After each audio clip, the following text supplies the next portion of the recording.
คิดว่าดีที่สุดทุกความฝันก้าวไปด้วยตัวเองไม่เคยสนคำของใครเพราะหลงตัวไปว่าเก่งจะทำอะไรต้องคิดเองทุกอย่างไม่เคยเห็นไม่มองสิ่งที่มีอยู่ไม่รับรู้ไม่ทราบซึ้งไม่เคยใส่ใจทำเหมือนเฉยจนชินชา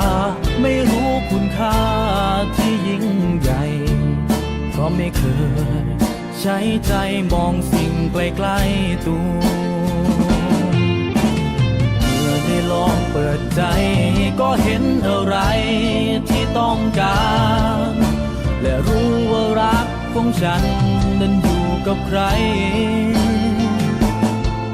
ได้แต่เสียดายเวลาที่ผ่านมาพอเริ่มมันใหม่และหวังไว้ว่าคงไม่สายเกินตั้งแต่นี้ต่อไปเธอใช้หัวใจ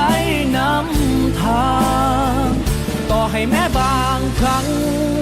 อาจเจอเรื่องราวที่เลวร้ายไม่เคยคิดหวาดกลัวเมื่อในวันนี้